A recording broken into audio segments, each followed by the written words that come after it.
Orang dulu itu saya ulang lagi ya, ada satu kearifan namanya hidup itu apa? Hidup itu adalah cari sebanyak mungkin supaya hidup itu tidak tergantung pada banyak hal. Sehingga misalnya cara berpikir orang-orang modern itu sebenarnya banyak orang-orang ilmuwan yang nggak ngagumi Amerika. Bukan karena angkuh ndak. Untuk mempertahankan kebesaran negara sebesar itu, kebutuhan listriknya besar, kebutuhan tentaranya besar, kebutuhan apa? Sementara negara kayak Venezuela atau Swiss kebutuhannya ada banyak. Pertanyaannya, yang tergantung dengan banyak hal sama yang tidak tergantung banyak hal, itu pinter mana?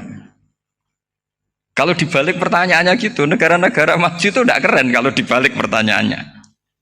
Orang yang untuk mempertahankan eksistensinya banyak, butuh banyak hal, dengan yang tidak butuh banyak hal, itu pinter mana? Orang yang bahagianya nunggu jadi dokter, nunggu jadi kiai besar, kiai viral, dengan orang yang bahagia cukup dengan ngopi, itu pinter mana? Tapi kalau dibalik pertanyaannya, orang yang tahunya nikmat hanya kopi, dengan nikmat yang banyak, pinter mana? Makanya Mbah Mun tuh kalau guyon itu lucu. Aku iku sakake ambek wong desa sing mlebu swarga.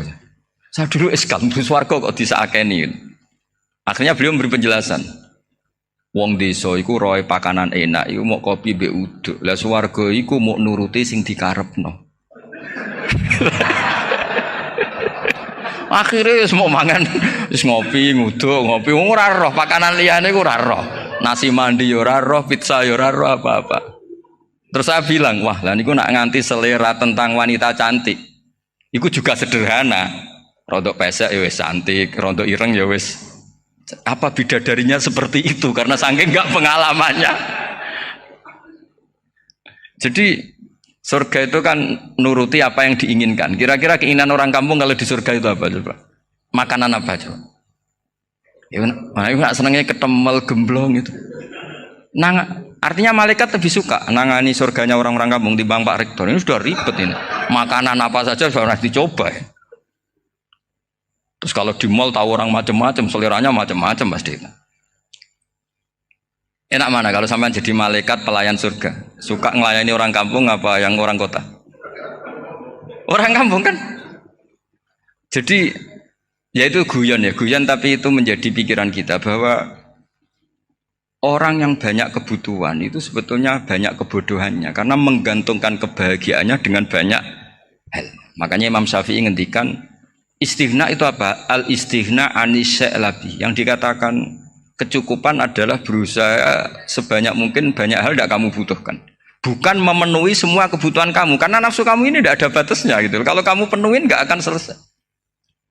Itu ada perempuan yang kurang cantik itu minta doa saya, Gus doain suami saya kaya, terus tak guyonin, terus nggak minta. Kalau suami kamu kaya, yang pertama dirubah itu apa? Rumah supaya rumah saya bagus. Kedua apa? Mobil supaya mobil saya bagus. Nanti yang dievaluasi itu kamu. Mobil bagus, Alphard, rumah mewah, istrinya kamu pasti itu dievaluasi. Langsung nggak usah sudah gini aja kan. Jadi pertama yang dievaluasi itu kaya itu coba kalau suami kaya itu yang dievaluasi pertama rumah ya, rumah ganti. Setelah itu apa? Mobil. Kira-kira berikutnya akhirnya sudah aku nggak jadi. Nabi Ibrahim itu pernah minta umur panjang, keren umur panjang. Sama Allah nggak dijawab. Datang orang tua gitu mertamu ke Nabi Ibrahim, terus disuguhi dikasih kurma. Apa itu? Kok kurma apa? Anggur yang sudah matang sekali, sudah dimakan. Setelah dimakan meler keluar lagi, dimakan lagi meler lagi. Terus Nabi Ibrahim masuk lagi ke kamar. Ya Allah, doanya tak cancel. Nanti kalau saya tua kayak itu. Jadi Allah itu nggak jawab langsung tapi ngirimkan itu. Akhirnya ya Allah nggak jadi. Nanti takut itu. Saya pernah ngalami jadi kiai tadi ada ibu-ibu ya nggak pati cantik lah. Suaminya tuh miskin sekali. Minta doa saya supaya kaya. Bareng tak kasih pertimbangan itu udah nggak usah nggak jadi. Jadi itu kearifan. Tapi kearifan ini harus kita tanamkan. Saya nggak bisa membayangkan Indonesia yang besar ini. Andai kan tidak ada qanaah. Nerimo ing pantum. Coba sekarang ada Covid. Andai kan Indonesia tuh kayak Prancis, Saya beberapa kali punya tamu orang yang hidup lama di Perancis, bahkan dapat istri orang Perancis. Itu dulu nggak begitu mencintai Indonesia. Tapi setelah di Perancis 2 tahun, wah Indonesia hebat. Di Perancis itu kata dia kalau cerita, semua kebutuhan masyarakat itu dibebankan ke negara. Apa saja minta negara, apa saja nyoal negara. Sementara Indonesia, coba kalau Indonesia mengalami seperti ini kok tidak ada konaan rimo ing pantum, bisa kios Indonesia. Orang miskin nyalahkan negara, kelaparan nyalahkan negara, apa saja. Tapi barokahnya dididik kiai, jogeman nyalahno wong liya. Urip pun romo ing pandum, diame. Sampai gak ngerti kalau Covid. Banyak tuh orang-orang kampung itu, orang lugu-lugu itu. Mbah niki saking Covid, salam ning Covid, muga-muga umure panjang. Dikira Covid itu nama orang yang ahli sosial itu. Mbak niki dana saking Covid.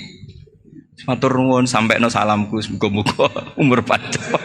Bingung kan yang nganterin ini. Ini gimana yang mau menjelaskan? Memang enggak paham. Ribet kan. Tapi saya pastikan bahwa dengan keadaan seperti ini kita bahagia, kita stabil, itu jelas barokahnya kalimat tadi, moto tadi atau pegangan hidup tadi. Makanya disebut al-ibarat qutun li'ailatil mustami'in, bahwa redaksi atau kata-kata atau pegangan atau filosofi hidup, apalah namanya itu adalah penyemangat. Penyemangat. Karena kata-kata ini memang luar biasa. Ketika sahabat perang demi kebenaran, zaman itu ya pasti benar karena yang dibela Nabi. Dulu itu kan enak zaman Nabi, yang dibela mesti benarnya, musuhnya mesti salahnya. Sehingga dulu itu memang harus tegas. Kalau sekarang mau tegas gimana? Yang kamu bela tidak mesti benar, musuhnya tidak mesti salah. Ribet kan kalau misalnya saya tukaran sama Pak Rektor, kamu mau bela mana kan bingung. Saya tidak mesti benar, saya tidak Nabi. Pak Rektor apalagi nggak mesti benar lagi kan? Ribet kan? Jadi kalau kita mau perang sekarang itu mau pede gimana? Enggak. Makanya banyak ulama sekarang tuh mau tegas tuh nggak berani karena ya banyak hal yang abu-abu lah wilayahnya, misalnya pilihan presiden atau pilihan bupati, pilihan menteri. Kamu mati-matian bela itu, yang kamu bela tidak mesti benar, musuh kamu tidak mesti salah. Misalnya pilihan bupati, wah ini kabupaten ini baik kalau bupatinya ini, yang satu bilang ini, terus tim suksesnya kamu tanya, kamu yakin? Ya tidak juga. Lah kenapa semangat? Kan saya botohnya, paling alasannya ya itu aja, bukan yang lain. Beda dengan zaman Nabi, Nabinya mesti benar, Abu Jahalnya mesti salah. Kan enak, aturan mainnya jelas. Singkat cerita dalam perang itu banyak sahabat yang alami luka, ngalami apa gitu. Kemudian curhat ke Nabi, ya Nabi gara-gara derek kan jenengan, ngikuti jenengan saya harus ngalami seperti ini, seperti ini. Ngiranya orang itu diapresiasi sama Allah keluarnya. Ternyata sama Allah gak diapresiasi. Malah diturunkan ayat intakunu ta'lamuna fa innahum ya'lamuna kama ta'lamun wa tarjuna minallah malah yarjun. Kalau kamu sakit karena perang, orang-orang kafir itu ya sakit. Itu saja berani padahal demi kekafiran. Wa tarjuna minallah malah yarjun. Padahal kamu punya nilai lebih yaitu berharap kepada Allah yang mereka tidak punya. Saya jadi kiai itu ya kadang mangkel. Karena yang benci ya benci, yang seneng itu ngel-ngel loh kayak Pak Bejo. Jadi semuanya ribet. Nah iya, yang benci ya ganggu, yang seneng ya ganggu, tambah nemen. Seribet. Tapi kalau sudah ingat bandar narkoba, mereka berhadapan dengan polisi, kadang ditembak karena kesalahannya terlalu fatal. Antar persaingan mereka juga bisa tembak-tembakan karena merebut pasar narkoba. Itu saja mereka berani. Kok kita yang jadi kiai kadang dicium tangannya, dihormati gak berani, hanya takut apa ya, musibah-musibah kecil lah, atau problem-problem kecil. Lah iya, kalau kita bandingannya gitu. Kalau kamu mau tahajud kedinginan, itu masih nanti dihisab Allah itu gitu.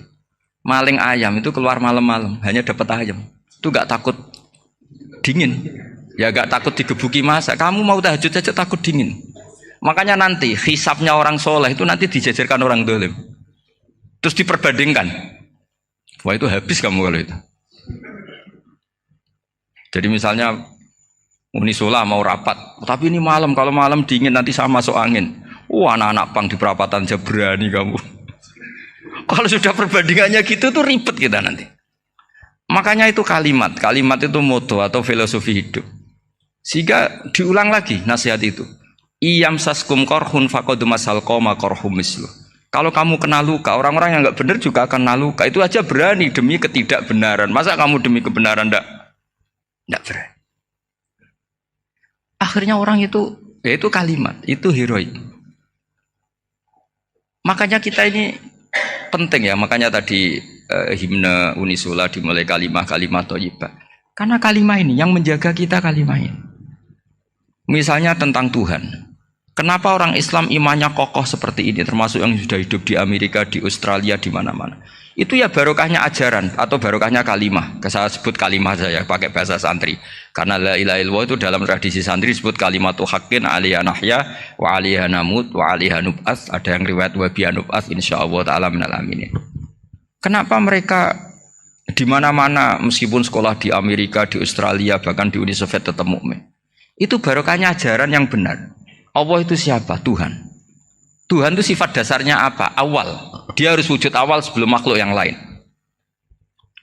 Sehingga ketika ada negara yang maju, yang tertib, manajemennya tertib, masyarakatnya makmur, tapi punya Tuhan yang tidak seperti itu, tidak awal, itu sudah gak nyaman. Karena ndaklah keren Tuhan saya, karena Tuhan saya itu al-awwal, dat yang pertama. Tuhan saya keren lah, dat yang gak mati. Tuhan yang gak mati, yang gak pernah mengalami kematian. Sehingga tontonan atau yang dilihat kenikmatan-kenikmatan yang lain ini tidak mengubah dia pendirian tentang Tuhan. Karena mantapnya satu kalimat tadi bahwa Tuhan itu ya harus satu, harus awal, harus tidak mati, tidak rusak, tidak mengalami apa-apa yang membahayakan. Sehingga ketika ditawarin Tuhan yang lain meskipun menjanjikan secara finansial atau kemakmuran, mereka gak tertarik. Itu coba, itu barokahnya makmur apa barokahnya ajaran? Barokahnya ajaran. Sering negara Islam itu kalah makmur dengan mereka, tapi barokahnya ajaran ini tetap apa? Tetap Islam. Makanya Nabi Ibrahim, Nabi yang sukses bikin wa ja'alaha kalimatam baqiyatan fi aqibi. Sehingga kita ini bekti sama orang tua misalnya, itu ya karena ajaran. Suwargamu itu karek wong tuamu. Nak wong tuamu ridho, Allah ridho. Nak ora ridho, Allah ora ridho. Ridho wa fi ridhol walidain wa sakhatu wa sukhtu wa fi sakhatil. Sehingga ketika ada orang tua yang agak brengsek gitu, anak-anak tetap hormat. Punya orang tua yang miskin, yang sudah miskin, tukang tombok nomor, banyak kan di kampung gitu. Ya tetap hormat. Coba kalau dari awal kita ngajari orang tua kamu hormati ya, kalau baik, kalau tidak usah. Bisa geger Indonesia. Tapi barokahnya ajaran-ajaran itu Indonesia tertib karena ada ajaran. Nah ini di sini pesantren dan Unisula semua harus berkontribusi membuat ajaran yang benar itu adalah ciri utama Islam. Sehingga Islam ini dimulai dengan ajaran kalimatu haqqin alaiha nahya wa alaiha namut. Sehingga kita tenang seperti ini. Saya ini termasuk kiai yang tenang. Meskipun kata orang banyak saya ini kiai besar, tapi termasuk kiai yang paling tenang. Termasuk yang paling tenang. Karena saya ini pakai mazhab orang-orang hebat. Saya berkali-kali cerita, orang kayak Imam Syafi'i itu orang yang luar biasa. Saya berkali-kali cerita. Orang yang tadi nyium tangan kamu ya Imam Syafi'i, di belakang tuh ngerasani kamu, menghujat kamu. Jawabannya enak saja. Berarti saya alhamdulillah orang yang wibawa. Buktinya di depan saya nggak berani. Jadi enteng saja. Diceritain sebagian kampung, sebagian separuh dari warga kamu itu nggak suka kamu. Ya bagus lah nggak suka saya, nggak akan utang duit saya. Di mana-mana orang utang tuh karena teman dekat. Kalau nggak seneng pasti minimal nggak utang, nggak pinjam mobil, nggak pinjam apa. Berkah mana yang seneng sama yang gede? Jadi dianggap enteng saja. Semua yang dialamin dianggap enteng saja. Misalnya punya istri pemarah, ya baguslah marahin suami. Kalau marahin tonggo malah ribet. Jadi kamu harus terima kasih kalau dimarahin istri. Baguslah marahin saya mah, kalau marahin tonggo ribet. Jadi enteng saja. Tapi kita sekarang tuh karena nafsu ya, sehingga menghadapi hidup ini ribet. Ulama dulu kalau mau mati itu senengnya bukan main. Sudah lama saya ini ingin nggak maksiat. Kayaknya nggak maksiat paling efektif itu mati. Ya tidak apa-apa Gusti, kalau sebaiknya mati ya mati aja. Enteng saja. Jadi melihat kematian itu akhir dari segala keburukan atau potensi keburukan. Apapun baik kita sekarang, suatu saat mungkin kita nggak baik. Yang bisa menghentikan ketidakbaikan atau potensi ketidakbaikan itu apa coba? Mati kan? Berarti mati itu mengerikan apa menyenangkan? Mesti kamu tidak berani menjawab. Meskipun secara ilmu kamu berani, tapi secara rasa agak berani kan? Saya ulang lagi ya, yang bisa menghentikan keburukan atau potensi keburukan itu apa coba? Apa? Kematian. Berarti kematian itu menyenangkan atau menyusahkan? Apapun kamu tidak berani jawab karena kamu agak-agak duniawi itu kelihatannya. Tapi secara ilmu, kamu tahu kan kalau mati itu tidak buruk-buruk banget. Karena apa? Itu akhir dari segala keburukan. Sehingga Nabi ngajarkan kalimat itu begitu luar biasa. Allahumma ahyini maka natil hayatu khairan li wa tawaffani maka natil wafatu khairan li. Nabi melihat dunia itu begitu indah.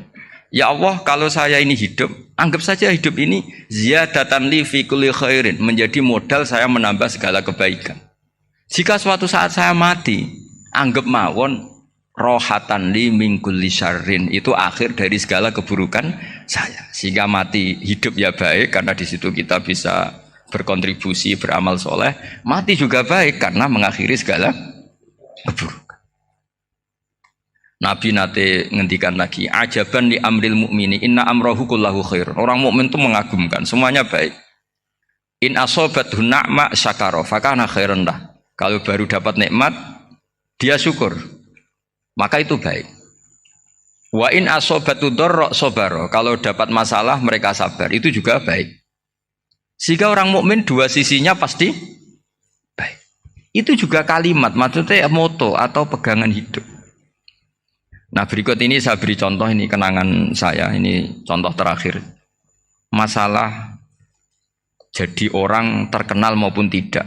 Di sini dicontohkan Imam Ghazali di halaman 367 di kitab saya 367, juznya 3 di kitab Ihya Ulumuddin. Di sini beliau cerita betapa untuk menjaga ikhlas sebaiknya orang itu tidak terkenal, tidak syuhrah, tidak terkenal. Oke, itu kita sepakat ya, karena kalau terkenal mungkin orang dipaksa publik dengan tanda kutip untuk selalu berbuat baik, tapi karena jaim lah, jaga image atau apa. Tapi ketika dibalik pertanyaannya, kamu rela yang terkenal itu orang nggak benar, sementara yang orang benar itu nggak terkenal. Lalu masyarakat taunya yang tidak benar. Kalau pertanyaannya dibalik gitu, orang baik wajib terkenal enggak? Kalau pertanyaannya dibalik seperti itu. Dokter yang benar tidak terkenal, yang malpraktek terkenal. Kamu ingin kondisi seperti itu? Gak ingin kan? Kampus yang bagus gak terkenal, kampus yang bagus gak terkenal, yang gak bagus. Nah, artinya apa? Gara-gara olah kata, olah pikiran, ini logika jadi rubah. Lagi-lagi apa? Jawaban itu ada di kata-kata sebetulnya. Makanya bab-bab seperti ini tidak usahlah kita berdebat, berpolemik. Sebaiknya orang itu humul, menutup diri, apa sebaiknya orang terkenal, itu nggak perlu seperti itu. Sudah terserah Tuhan saja. Makanya saya mulai dulu ngaji sampai sekarang itu ya tidak punya punya ikon tertentu atau punya website tertentu, enggak. Sudah terserah pangeran. Saya juga tidak sok suci materialistik atau enggak, ya tidak mikir saya.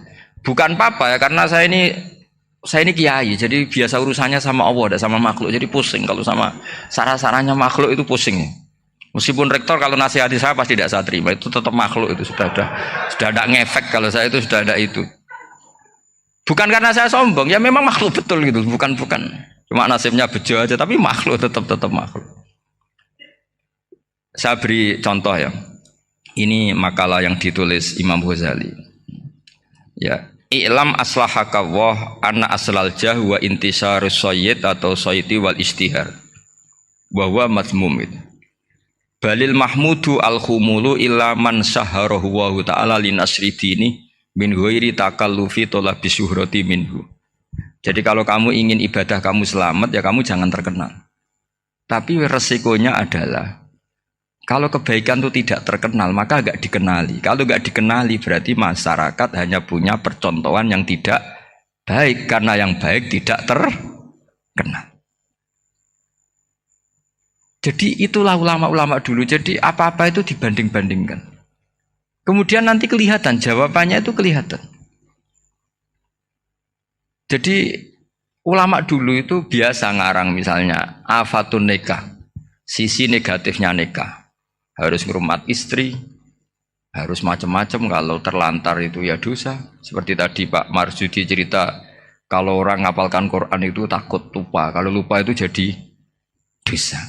Pertanyaannya, kalau semua orang takut lupa, takut dosa, semua orang nggak hafal Quran karena potongan-potongan lupa. Cara berpikir tidak seperti itu. Kalau berpikir ya namanya hafalan ya inginnya hafal, kan nggak ingin lupa. Lah nanti kalau takdirnya lupa karena hal-hal yang dimaklumi oleh syariat itu enggak yang termasuk dosa. Yang dosa itu lupa takliwiri udhrin syar'iyyan, lupa yang tidak ada sebab yang apa? Syar'i. Tapi lupa bawaan EQ-nya tidak bagus. Lupa bawaan sering dibentak. Oh itu enggak masalah karena bawaannya orang tertekan itu ya lupa. Coba kamu hafal Quran, terus punya kredit jatuh tempo, pas hari itu aku yakin enggak cerdas sudah. Itu bawaannya orang tertekan tuh pasti lupa. Jadi ya saya teruskan ya. Jadi terus ada makalah yang sangat bagus sekali tentang itu. Saya baca ya. Wa yadullu ala dzalika anna Allah azza wa jalla amaral anbiya'a bi idharil amali lil iktida wa khassahum bimansibin nubuwah. Wala yajuzu ayyudhanna bihim annahum khurrimu afdolal amalen. Jadi orang yang terlalu mendewa-dewakan khumul itu menutup diri. Oke itu baik, karena dengan khumul, dengan menutup diri Anda tidak riya, Anda tidak pamer. Tapi kata Imam Ghazali, kamu juga harus ingat, di antara syaratnya Nabi itu harus mengumumkan kalau beliau itu seorang Nabi. Harus memaklumatkan kalau beliau seorang Nabi, supaya bisa diikuti. Caranya sholat harus diumumkan, sehingga Nabi itu mengatakan harus jamaah. Karena dengan cara jamaah itu bisa shollu kama ra'aitumuni usolli. Coba kalau Nabi sholatnya nggak diperlihatkan, kamu harus sholat yang benar. Caranya gimana ya Rasulullah? Itu rahasia. Bingung nggak kira-kira? Bingung nggak? Ya misalnya amal rahasia selalu lebih baik. Terus ada pertanyaan, Nabi ngendikan kamu sholat yang benar. Caranya gimana Nabi? Ya itu rahasia. Terus gimana coba? Tapi Nabi ngendikan apa? Shollu kama ra'aitumuni usolli. Ya sudah kamu sholat, niru saya sholat. Berarti Nabi sholatnya diperlihatkan apa disembunyikan? Diperlihatkan. Jadi begitu juga saya berkali-kali bilang, orang tahu kalau itu bidan ya berdasar tulisan itu bidan. Tahu kalau itu dokter gigi ya itu dokter gigi. Jangan sampai gara-gara tidak ada tulisan mau beli alat bangunan di dokter gigi, mau periksa gigi di toko bangunan. Gara-gara apa? Nggak ada maklumat. Nah, di sini ulama-ulama selalu memaklumatkan dirinya. Termasuk Imam Ghazali ketika ngarang kitab dinamai Ihya Ulumuddin, bahwa kitab ini bisa menghidupkan ilmu-ilmu agama yang mulai hilang. Begitu seterusnya. Jadi ini ngaji ya. Jadi orang itu harus ngerti ya. Jadi jangan nuruti emosi sendiri atau logika sendiri. Bahwa saya suka humul, ya monggo, agama Islam menyediakan sarana itu. Uzlah itu ya punya sisi kebaikannya sendiri. Tapi syuhrah terkenal asal tidak nuruti nafsu juga punya sisi kebaikannya sendiri. Setidaknya umat ini punya satu master kebaikan yang mudah diakses.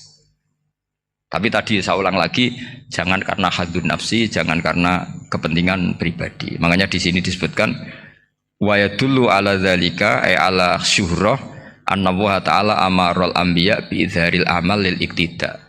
Allah selalu memerintahkan para nabi kalau ngamal kebaikan ya harus dimunculkan supaya bisa ditiru. Yaitu tadi kita tidak bisa bayangkan kan kalau misalnya Nabi menyuruh kamu harus sholat yang benar, kemudian sholatnya Nabi sembunyi. Lalu ditanya, Nabi saya niru siapa? Wah itu rahasia, kamu nggak boleh lihat sholat saya takut tidak ikhlas. Ribet kan? Sehingga jamaah itu statusnya tetap harus. Nah bedanya harus ini ulama berpendapat harus yang apa? Fardu kifayah. Tapi fardu itu maknanya harus. Tapi bukan berarti kalau nggak jamaah sholatnya nggak sah, nggak. Tapi statusnya jamaah tetap apa? Harus. Nah barokahnya harus ini orang yang baru sholat, sholatnya langsung bener karena ada yang diikutin. Coba kalau mantan dukun baru sholat terus sholat sendiri, itu mesti mirip mantra gitu. Karena dia tidak ada master percontohannya. Tapi barokahnya ada master, orang paling bodoh pun kalau sholat ya bener, karena standar ada komandonya, ada imamnya. Sehingga Imam Ahmad malah berpikir keras, syarat sahnya sholat itu harus jamaah. Cara pikirannya Imam Ahmad keras sekali beliau. Sehingga kalau orang sholat sendiri kok ada orang lain yang maunya berjamaah harus bayar, orang itu harus bayar demi sahnya sholat. Itu madzhabnya Imam Ahmad. Tapi kalau madzhab Syafi'i hanya mengatakan fardu kifayah, yang kalau satu komunitas, jadi tak baca lagi biar dapat berkahnya Imam Ghazali, asirru afdalu minal alaniyati.